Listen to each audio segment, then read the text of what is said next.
नमस्कार दोस्तों। आप लोग का अपना यूट्यूब चैनल रिजल्ट विद आकाश में स्वागत है।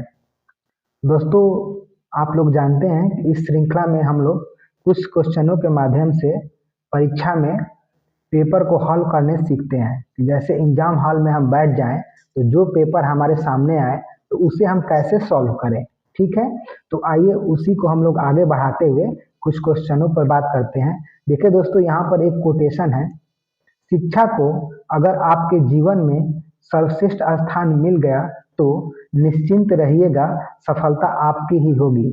इसका मतलब क्या है दोस्तों कि अगर शिक्षा को आपने अपने जीवन में सबसे ऊपर रखा तो इस बात से आप लोग निश्चिंत रहिएगा कि आप लोगों को सफलता नहीं मिलेगी, यानी कि आप लोगों को सफलता जरूर मिलेगी। ठीक है, आइए हम लोग बात करते हैं पहले क्वेश्चन का। देखिए दोस्तों, पहला क्वेश्चन क्या दिया है।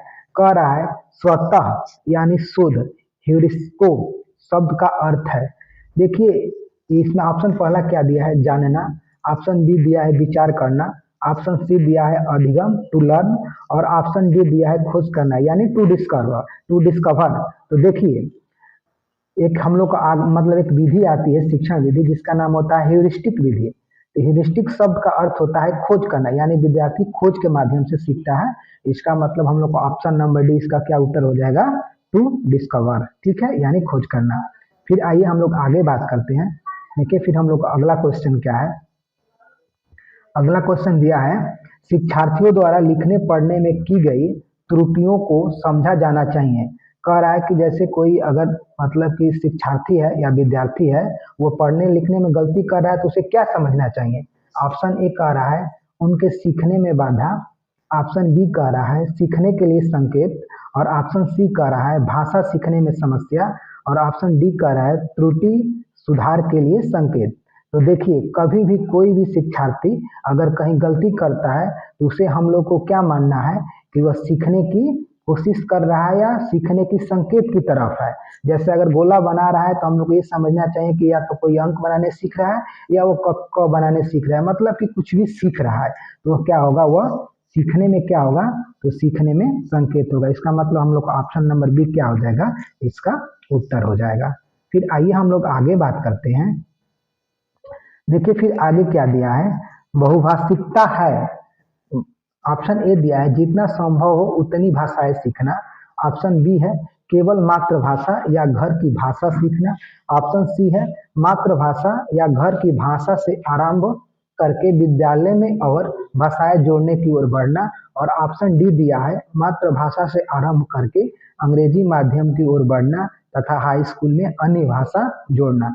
देखिए ऑप्शन डी हम लोग का क्यों गलत हो जाएगा, क्योंकि एक ही भाषा की ओर संकेत कर रहा है कि अंग्रेजी माध्यम की ओर सीखेगा, लेकिन ऐसा कुछ नहीं है। बहुभाषिकता में सारी भाषाएं आती है। बालक एक भाषा लेकर आएगा और विद्यालय में अन्य छात्रों के संपर्क में आकर और कोई भाषा सीख सकता है। देखिए जितना संभव हो उतनी भाषाएं सीखना, यह ऑप्शन थोड़ा सा सही है तो इसको रखते हैं। केवल मातृभाषा, देखिए केवल शब्द आ गया तो ये हम लोग का टैग वर्ड है, ये ऑप्शन गलत हो जाएगा।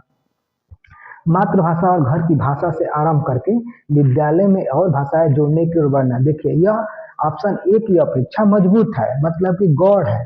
तो हम लोग को दो ऑप्शन में जब भी जहां पर मतलब आप लोग को दिक्कत हो तो वहां पर आप लोग क्या करेंगे कि जो ऑप्शन ज्यादा प्रभावकारी होगा उसे आप लोग सेलेक्ट करिए, आपका उत्तर बिल्कुल सही होगा। तो हम लोग का ऑप्शन नंबर सी क्या हो जाएगा, इसका उत्तर हो जाएगा क्या, ऑप्शन नंबर सी। ठीक है, आइए फिर हम लोग आगे बात करते हैं। देखिए फिर आगे क्या दिया है। कह रहा है निम्न में से कौन सा क्रियाकलाप बच्चों को सीखने में उनके पूर्व ज्ञान का उपयोग नहीं करता। देखिए एक वर्ड दिया है क्या, नहीं, तो आप लोग नहीं को क्या कर लीजिए, गोला कर लीजिए। तो क्या कह रहा है, रटना, उसके बाद दिया है विचार वेश, उसके बाद स्कीमा या सक्रियता, संकल्पना, मानचित्रण। तो देखिए हम लोग जानते हैं कि रटना क्या है, रटना निगेटिव वर्ड है। तो यह बच्चों को सीखने में कोई मदद नहीं करता, बल्कि उन्हें क्या करता है, उन्हें वो नैरो बनाता है, यानी कि मतलब कि उनके दिमाग को कम करता है। ठीक है, तो हम लोग ऑप्शन नंबर ए इसका क्या हो जाएगा, उत्तर हो जाएगा। ठीक है, आइए फिर हम लोग आगे बात करते हैं। देखिए फिर आगे क्या दिया है। कह रहा है क्या, दो अंकीय संख्या के दोनों अंकों का योग 12 है। यदि इस संख्या में से इस जोड़ का 3 गुना घटा दिया जाए तो अंक पलट जाते हैं, तो संख्या है। कह रहा है कि देखिए इसमें जितनी मतलब कि 2 अंक की जो संख्या है उसको जोड़ा जा रहा है तो 12 हो जा रहा है। आप चारों ऑप्शन को जोड़ेंगे तो 5 और 7 ही 12 होगा, 7 5 भी जोड़ेंगे तो 12 होगा, 8 4 जोड़ेंगे तो 12 होगा और 4 8 भी जोड़ेंगे तो 12 होगा। अब कह रहा है ना कि उसके अंकों का योग मतलब कि 5 7 को अगर 12 हो गया तो इसके 3 गुना को घटाने पर हम लोग का मतलब कि अंक पलट जाते हैं, ठीक है। तो हम लोग देखेंगे, जैसे आप लोग सबको चेक कर सकते हैं, लेकिन देखिए जैसे 84 दिया है तो 84 में से 8 4 तो 12 हो गया और इसमें इसके 3 गुना यानी 36 घटाएंगे तो हम लोग को 48 बन जाएगा। यानी हम लोग का ऑप्शन नंबर सी क्या हो जाएगा, इसका उत्तर हम लोग का ऑप्शन नंबर सी हो जाएगा, ठीक है। तो हम लोग का ऑप्शन नंबर सी इसका उत्तर हो गया। आइए फिर हम लोग आगे बात करते हैं। देखिए आगे क्या दिया है, जब छात्र एक व्यवहार को अवलोकन द्वारा सीखता है तो इस प्रक्रिया का प्रथम चरण क्या होता है। कह रहा है कि अवलोकन द्वारा सीखता है यानी ऑब्जर्वेशन माध्यम से सीखता है, इसका चरण क्या होता है। पहला ऑप्शन है प्रतिमान की क्रियाओं को याद रखना। अब देखिए जहां भी याद शब्द आ जाए तो आप इसे मान लीजिए कि हम लोग का नहीं होगा, ठीक। तो हम लोग का ये ऑप्शन क्या हो जाएगा, ये ऑप्शन गलत हो जाएगा। फिर दिया है प्रतिमान पर ध्यान केंद्रित करना। अब देखिए एक चीज पर ध्यान केंद्रित करेगा तो उसको सोचने के लिए आप क्या करिए, अलग अलग डायमेंशनल में छोड़िए, मतलब अलग अलग सोच सके। ये भी ऑप्शन हम लोग का गलत हो जाएगा। फिर हम लोग आगे बढ़ते हैं, तो आगे देखिए क्या दिया है, अब अपने द्वारा अनुकरण किए गए व्यवहार का आकलन करना। देखिए अपने द्वारा इसका मतलब क्या है, यह छात्र को सक्रिय बनाता है। तो जो ऑप्शन स्टूडेंट को सक्रिय बनाएगा वो ऑप्शन हम लोग का हमेशा सही होगा। तो हम लोग का ऑप्शन नंबर सी क्या हो जाएगा, इसका उत्तर, ठीक है। लेकिन ऐसे हम उत्तर मारकर आगे नहीं बढ़ेंगे, हम लोग ऑप्शन डी को भी पढ़ेंगे। क्यों, क्योंकि देखिए एग्जाम हॉल में आप बैठिए तो चारों ऑप्शन को बिल्कुल पढ़िए, नहीं तो इसी के चक्कर में 2 3 क्वेश्चन निकल जाएंगे जिससे आपके मतलब कि पासिंग मार्क पर भी क्वेश्चन मार्क उठ सकता है। देखिए प्रतिमान के व्यवहार को दोहराना, अब देखिए दोहराना शब्द आ गया तो ये हम लोग क्या है, गलत वर्ड है। तो ये हम लोग ऑप्शन नंबर डी गलत हो जाएगा। फिर आगे आइए हम अगले क्वेश्चन की बात कर रहे हैं। देखिए क्या दिया है, पठन वैकल्य यानी डिसलेक्सिया को निम्न में से किस वर्ग में सम्मिलित किया जाता है। अधिगम विकारों का बहुक्रम, हल्की मानसिक मंदता, उसके बाद क्या है मनोसामाजिक विकारों का बहुक्रम, उसके बाद क्या दिया है बाल्यावस्था का सामान्य गामक और क्षमताएं। अब देखिए विकार, 2 विकार को आप बिल्कुल याद रखिए। एक देखिए डिसलेक्सिया शब्द जैसे आपको दिखे तो वो समझिए कि पढ़ने संबंधी विकार है, ठीक। और डिस्ग्राफिया, ग्राफ का मतलब होता है लिखना, तो लिखने संबंधी विकार है। इसका मतलब क्या है, ये लर्निंग डिसऑर्डर है, इसका मतलब अधिगम विकारों का बहुक्रम है, ठीक। तो हम लोग ऑप्शन नंबर ए क्या हो जाएगा, इसका उत्तर हो जाएगा, ठीक। फिर आगे आइए हम लोग अगले क्वेश्चन की बात करते हैं। देखिए अगला क्वेश्चन क्या दिया हुआ है, कह रहा है निम्न में से कौन सा समावेशी इंक्लूसिव अध्यापन का सिद्धांत यानी इंक्लूसिव टीचिंग की बात कर रहा है, नहीं है। अब देखिए समावेशी शिक्षा हम लोग को क्या क्या दर्शाती है, समावेशी शिक्षा में सब कोई एक साथ पढ़े, सब कोई के लिए मतलब कि किसी के लिए स्पेशल चीज की व्यवस्था न की जाए जब तक उसकी जरूरत न हो और सबको पृथक न किया जाए, ठीक है। तो पहला ऑप्शन दिया है समता, नहीं ढूंढना है, तो ये हम लोग की समावेशी शिक्षा का गुण है। फिर देखिए पृथकीकरण और नामीकरण, ये अलग करने की बात कर रहा है। लेकिन फिर हम लोग आगे पढ़ लेते हैं, विभिन्नताओं के अनुसार तंत्र अनुकूलन, ये भी समावेशी शिक्षा का गुण है।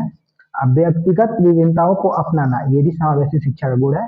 तो क्या कर नहीं कर सकता है, वह क्या नहीं कर सकता है, तो वह पृथककरण नहीं कर सकता है। तो हम लोग का ऑप्शन नंबर बी क्या हो जाएगा, इसका उत्तर हो जाएगा।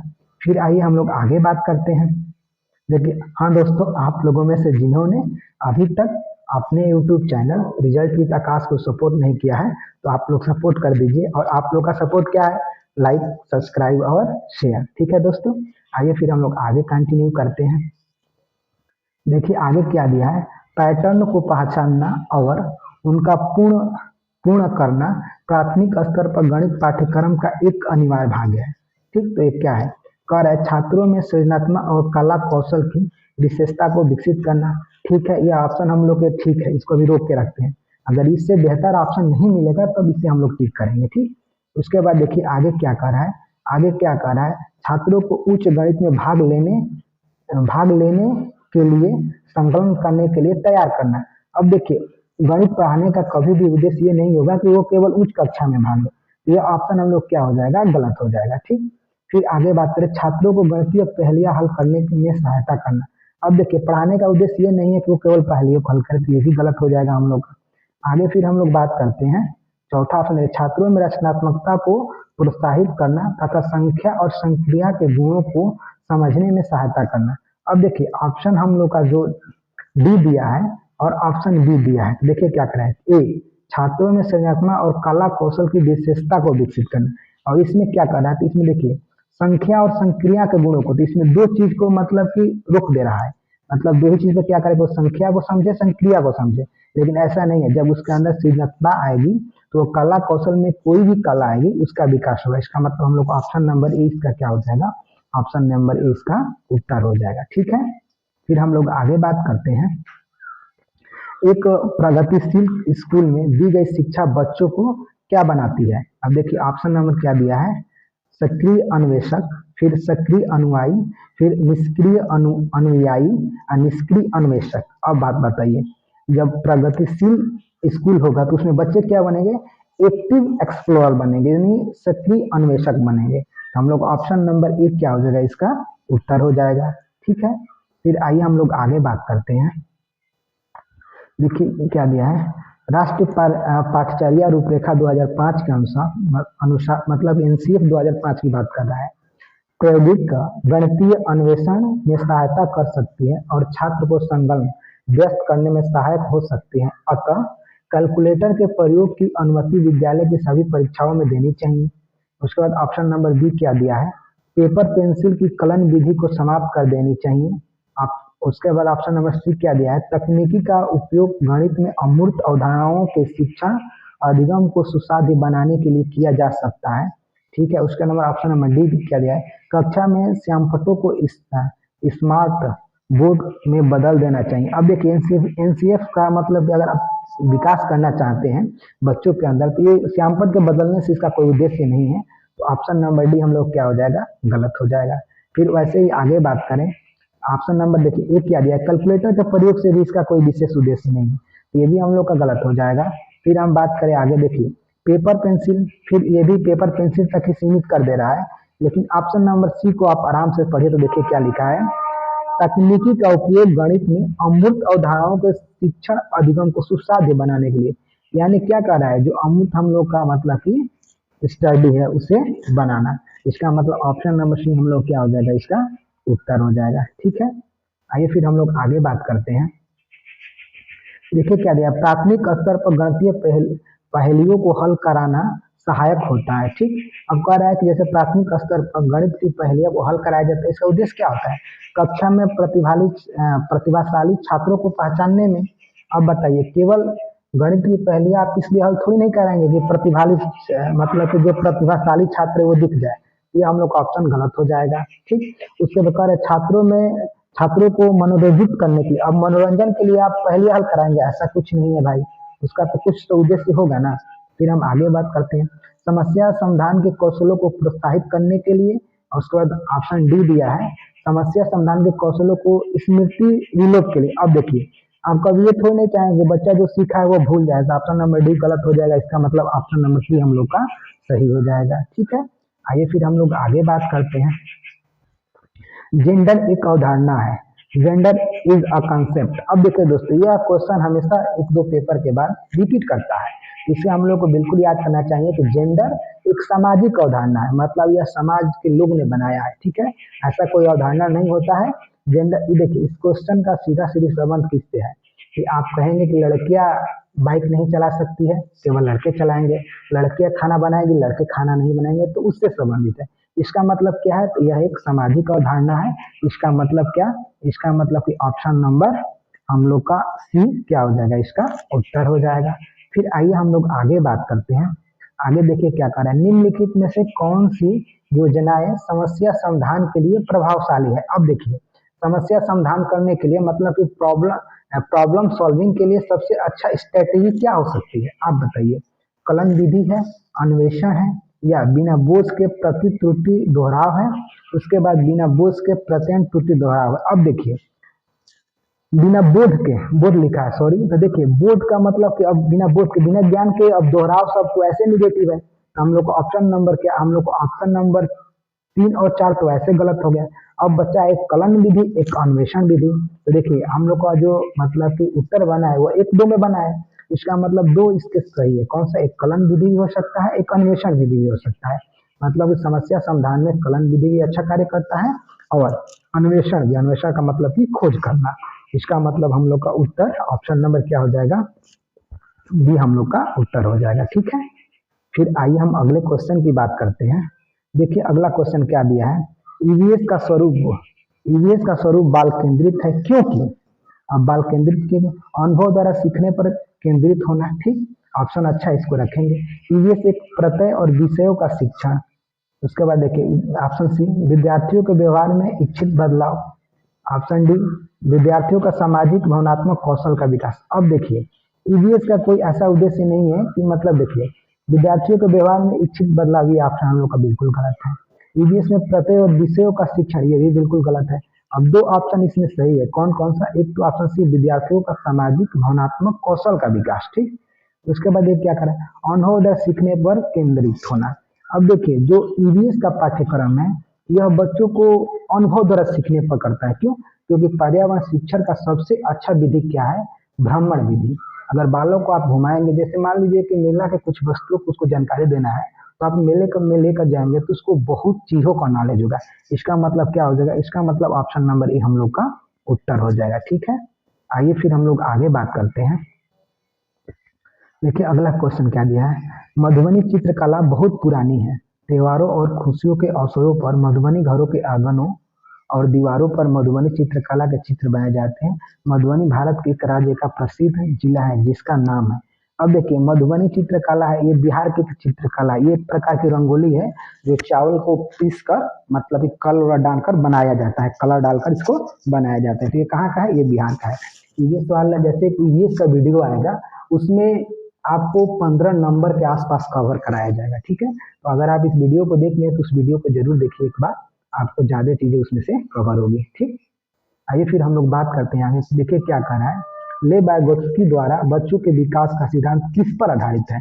अब देखिए आपके अंदर बायगोत्स्की शब्द आया तो आप दो तीन बातों को बिल्कुल याद रखिए। क्या, एक तो सामाजिक सांस्कृतिक शब्द, सामाजिक शब्द आ गया तो बायगोत्स्की का ही है। दूसरा बात कि आप एक स्कैफोल्डिंग वर्ड याद रखिए, इसको हिंदी में पाड़ कहिए, ढांचा कहिए, मचान कहिए, मतलब अंग्रेजी में आप इसे याद रखिए। क्योंकि देखिए कुछ मेन शब्दों को अगर आप इंग्लिश में फोकस करते हैं तो आपके एग्जाम के लिए बेस्ट है, क्योंकि हिंदी में शब्द बहुत बदल जाते हैं। जैसे स्कैफोल्डिंग को आप देखेंगे तो इसका मतलब सहयोग करना होता है, तो इसका देखिए अगर हिंदी देखेंगे तो पाड़ भी होता है, ढांचा भी होता है, मचान भी होता है, लेकिन अंग्रेजी में स्कैफोल्डिंग होता है। और बायोगोस्की के बारे में आप जानकारी रखिए, समीपस्थ विकास का क्षेत्र। अब ये क्या होता है कि बच्चा जहाँ पर, जैसे बच्चा किसी कार्य को कर रहा है और जहाँ पर रुक जा रहा है और आपके सहयोग से उस कार्य को पूरा कर लेता है, तो इसे हम क्या कहते हैं, समीपस्थ विकास का क्षेत्र। मतलब कि वहां पर जहाँ पर रुका था आपने उसको थोड़ा सा सहयोग किया तो वो कार्य को पूरा कर लिया। तो बायोगोस्की शब्द कभी भी शब्द आए तो आप सामाजिक सांस्कृतिक या सामाजिक अंतःक्रिया को ऑप्शन में ढूंढिए।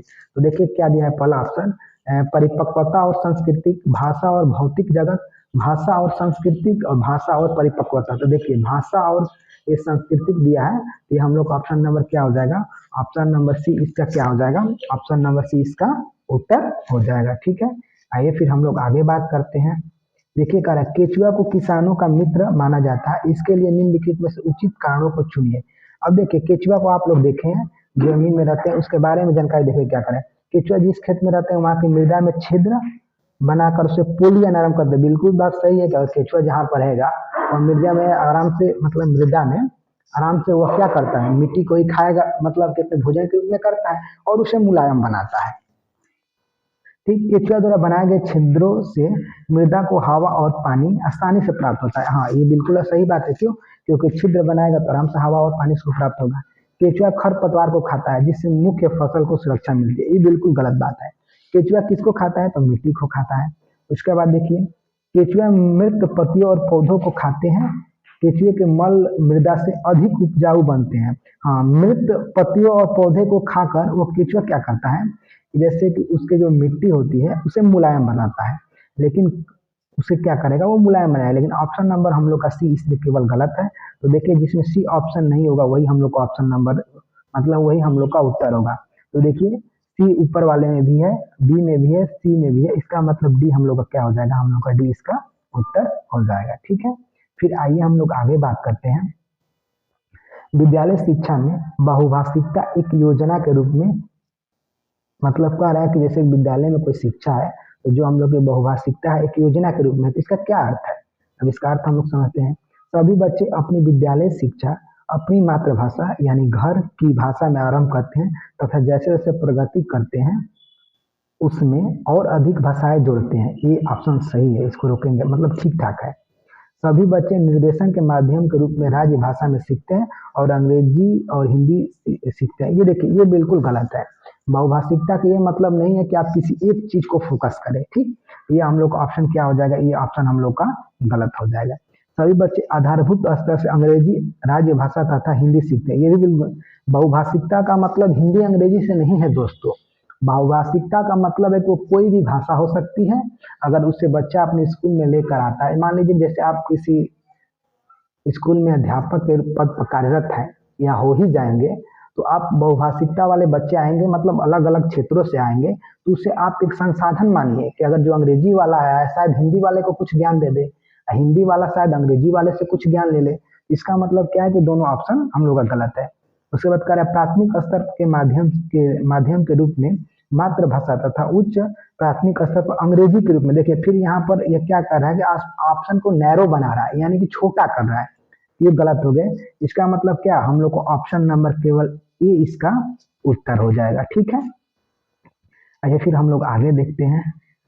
देखिए आगे क्या दिया है बच्चों, कह रहा है विद्यार्थी किस प्रकार ईवीएस में सीख रहे हैं, इसका आकलन करने के लिए निम्न में से कौन सा सूचक उपयोग किया जाता है।